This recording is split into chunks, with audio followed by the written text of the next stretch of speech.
होगा, बिजली दर बढ़ेगी, इसका नुकसान कौन उठाएगा? एक किसान उठाएगा, आम जनता उठाएगी। देखिए भाई, ऊर्जा मंत्री तो लगातार ये कह रहे हैं कि निजीकरण होके रहेगा और निजीकरण से प्रदेश की जनता का फायदा है। पावर सेक्टर के जो नौकरशाह है वो सरकार को गुमराह कर रहे हैं। तो एक तरह से अभी निजी घराना आया नहीं, अभी टाटा नहीं आया, अडानी नहीं आया, लेकिन उनका जो टैरिफ है यहाँ उत्तर प्रदेश में आ गया। बिजली के निजीकरण को लेकर के सरकार और कर्मचारियों के बीच तलवारें एकदम से खिंच चुकी हैं और ये तलवारें अब एक दूसरे पर वार और प्रतिवार करने का भी समय तय कर चुकी हैं। मंत्री एक तरफ पूरी तरीके से जिद पे अड़े हुए हैं कि वो निजीकरण के पक्ष में ही बयान भी लगातार दे रहे हैं और कर्मचारी भी अड़े हुए हैं, जेल भरो आंदोलन की धमकी भी दे चुके हैं। इस पूरे मुद्दे पर बात करने के लिए उपभोक्ता संघ के अध्यक्ष अवधेश जी हमारे साथ मौजूद हैं। सर, आप निजीकरण को लेकर के जिस तरीके से लड़ाई चल रही है, कैसे देख रहे हैं? कितना भला और कितना नुकसान आम जनता को देखते हैं? देखिए, जहाँ तक सवाल है, कल आपने देखा होगा कि देश में पहली बार ऐसा हुआ कि जब प्रदेश के विद्युत उपभोक्ता, किसान और कार्मिक सभी एक मंच पर आए। एक महापंचायत ला यूनिवर्सिटी के सभागार में हुई, लगभग 6-7 हज़ार लोग आए। उसमें सर्वसम्मत से तय हुआ कि भाई जो ये आंदोलन है इसमें सबसे ज़्यादा हितधारक कौन है? अगर बिजली का निजीकरण होगा, बिजली दर बढ़ेगी, इसका नुकसान कौन उठाएगा? एक किसान उठाएगा, आम जनता उठाएगी और इसके बाद कार्मिक का नुकसान होगा। तो तीनों ही हितधारक है, तीनों का हित अहित होगा। तो तीनों ने मिलकर ये तय किया कि भाई अगर ऐसा होता है तो जेल भरो आंदोलन करो, तीनों ये जो हितधारक हैं।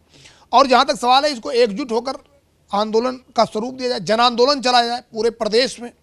तो कल तो ये तय हो गया कि आंदोलन और जन आंदोलन संवैधानिक तरीके से जो हमारा अधिकार है उसके तहत सभी लोग मिलकर करेंगे। ये देश में पहली बार हो रहा है कि सभी लोग एक मंच पर आए। अब जहाँ तक सवाल है कि बिजली निजीकरण से किसका नुकसान होगा, किसका फायदा होगा?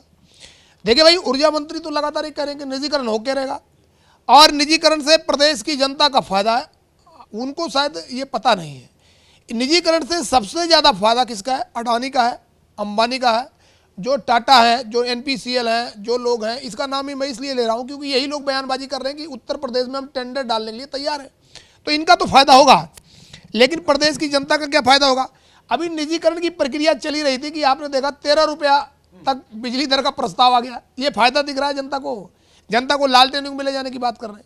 टाटा का निजीकरण का आपने मॉडल देख लिया है, उड़ीसा में 4,500 रुपये का एक गरीब आदमी कनेक्शन लेता है 1 किलोवाट का, यहाँ तो 1300 रुपये में मिलता है।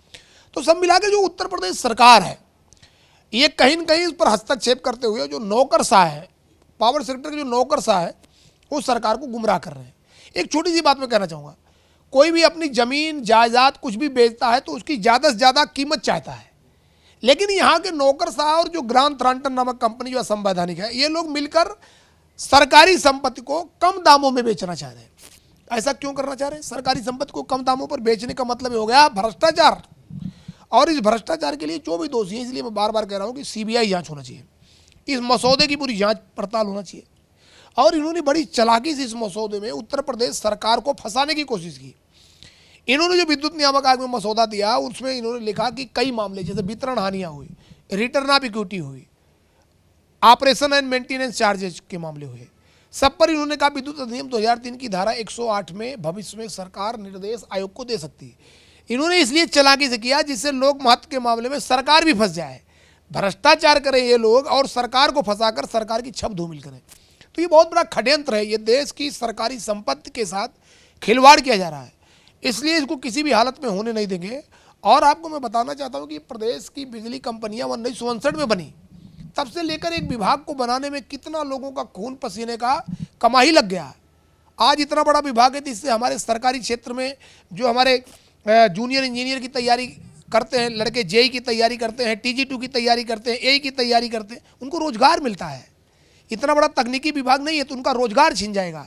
लंबे समय से आप देखिए जो नियुक्तियां थी बाधित हुई हैं इन्हीं निजीकरण के चक्कर, नहीं तो अब तक कितने सहायक अभियंताओं की भर्ती होती, JEE की भर्ती होती, TG2 की भर्ती होती, संविदा कार्मिकों की भी भर्ती बहुत दिन से रुकी वो भी होती। तो सब मिला के कहीं ना कहीं हर तरह से सबको मारने की कोशिश की जा रही है। ये प्रस्ताव को आप नियामक आयोग भी लेके गए होंगे, तो नियामक आयोग ने क्या आपत्तियां जताई इस पूरे मुद्दे पर?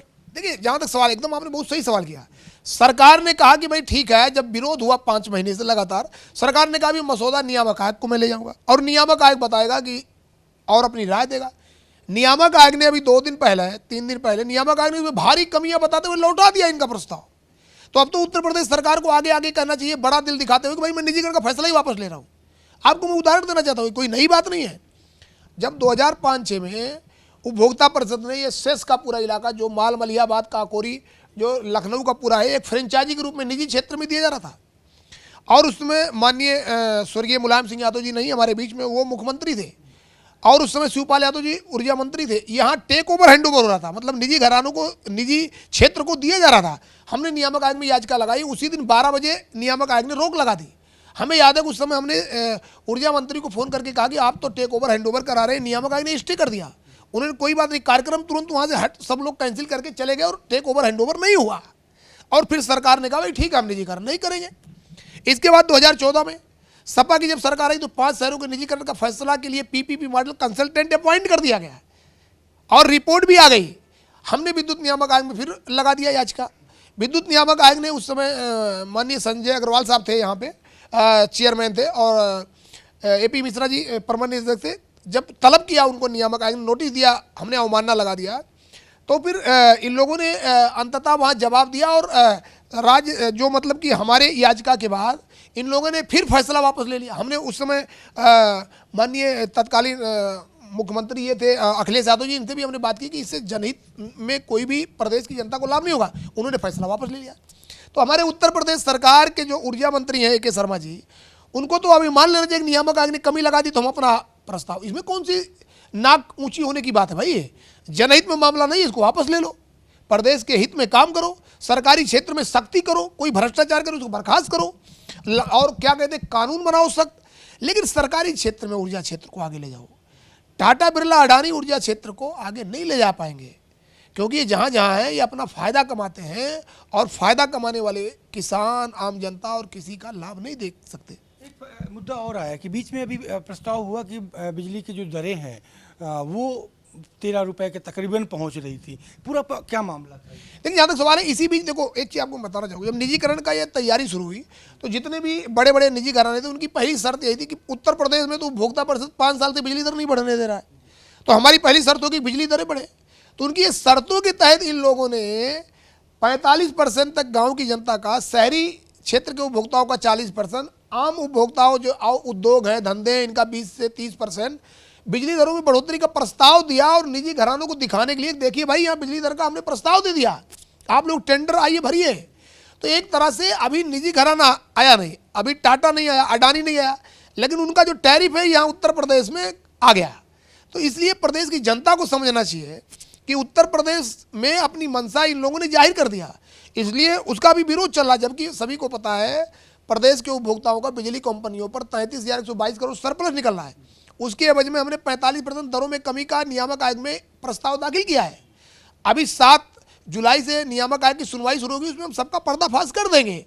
तो सब मिला के जो ये भी चाल की जा रही है केवल निजी घरानों के हित में की जा रही है, जो उचित नहीं है, और सरकारी संपत्ति को औने पौने दाम में बेचकर निजी घरानों को बड़ा लाभ देने की जो साजिश की जा रही है उसको कामयाब नहीं होने देंगे, और प्रदेश की जनता को लालटेन युग में ले जाने नहीं देंगे, चाहे कुछ भी हो जाए। उसके लिए जो भी संवैधानिक आंदोलन, जेल भरो आंदोलन, सड़क आंदोलन, धरना प्रदर्शन, जो भी संवैधानिक तरीके से सबका अधिकार है संविधान में, उसका उपयोग करते हुए एक बार सरकार से पुनर्विवेचना की मांग करते हुए कहूँगा कि निजीकरण का फैसला वापस किया जाए। शुक्रिया हमसे बात करने के। तो आपने सुना उपभोक्ता संघ के अध्यक्ष अवधेश जी का, जिनका साफ तौर पे कहना है कि पहली बार ऐसा हो रहा है कि कहीं पर भी उपभोक्ता, कर्मचारी, उपभोक्ता संघ ये सब एक होकर के, चूंकि निजीकरण से न केवल बिजली महंगी होगी बल्कि कहीं ना कहीं रोजगार घटेगा, जो तमाम नौकरियां टेक्निकल डिपार्टमेंट की निकलती हैं उन पे भी बेहद कमी आएगी, जिसको लेकर के लगातार कर्मचारी संघ प्रदर्शन कर रहा था, संघर्ष कर रहा था। लेकिन अब आंदोलन होगा और वो भी जेल भरो आंदोलन किया जाएगा। कैमरा पर्सन आशुतोष शुक्ल के साथ Sanjay Chauhan, live news X, Lucknow.